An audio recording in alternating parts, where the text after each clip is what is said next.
আমরাও কি আল্লাহর নাফরমানি করব? হাসিনার বিপদ চলে গেছে বলে কি নাফরমান হয়ে যাব? তাহলে আরেকটা জালেম আল্লাহ চাপায়া দিবেন। বাহারাল ফাসাদু ফিল বাররি ওয়াল বাহর বিমা কাসাবাত আইদিন নাস।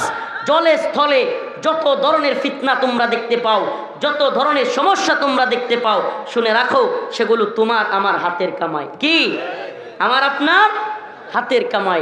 এই জালেম শাসকরা জালেম থাকতে পারতো না যদি আমরা নামাজি হইতাম, দিনদার হইতাম। এই জালেম শাসকরা থাকতে পারতো না আমরা যদি এই তন্ত্রমন্ত্র বাদ দিয়ে দাওয়া এবং জিহাদের পথে অবতরণ হতাম। দাওয়া এবং জিহাদের পথে যদি আমরা অবতীর্ণ হতাম, এই জালেমরা আমাদের উপরে চড়ি ঘুরাইতে পারতো না। কোন বুটের মাধ্যমে হাসিনারে ফেলতে পারছেন? পারেন নাই। শেষ পর্যন্ত বিপ্লব ঘটাইতে হয়েছে।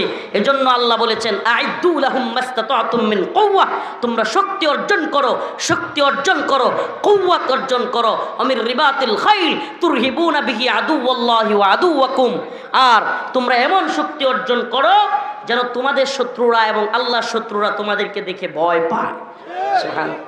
আমরা ভয় ধরায় দিতে হবে। এখন কাফের মুশরিকরা আমাদেরকে ভয় ধরায় দেয়। ভারত আমগরে ভয় দেখায়, আমেরিকা আমরা ভয় দেখায়। আমরা বলি আমরা মুমিন, আমরা ভয় পাই কাকে? আমরা পৃথিবীর আর কোন পরাশক্তিকে ভয় করি? আল্লাহ পাক আমাদেরকে বুঝার এবং আমল করার তৌফিক দান করুক, বলেন আমিন। আল্লাহর নাফরমানি করব নাকি আল্লাহকে রাজি খুশি করব? জান্নাতে যাওয়ার পথ কোনটা? আল্লাহর নাফরমানি নাকি নামাজ? নামাজ, রোজা, হজ, যাকাত, কুরবানি, সালাত, তিলাওয়াত, জিহাদ সবকিছু ইসলামের বিধান। কোনোটাকে অস্বীকার করার সুযোগ।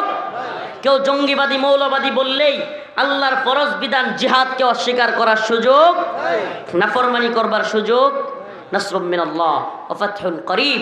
আরেকটা প্রোগ্রাম আমার অনেক দূরে, এখানে আসার কথা ছিল অনেক আগে, কিন্তু রাস্তায় দেরি হয়ে গেছে। এজন্য খাস করে আমার জন্য দোয়া করবেন। সাগর দিঘি যেতে হবে, দীর্ঘ সময় অপেক্ষায় মানুষ। আমরা ইনশাআল্লাহ যদি কোনোদিন আল্লাহ পাক সুস্থ রাখে আবারও দেখা হবে। আল্লাহ পাক সবাইকে দিন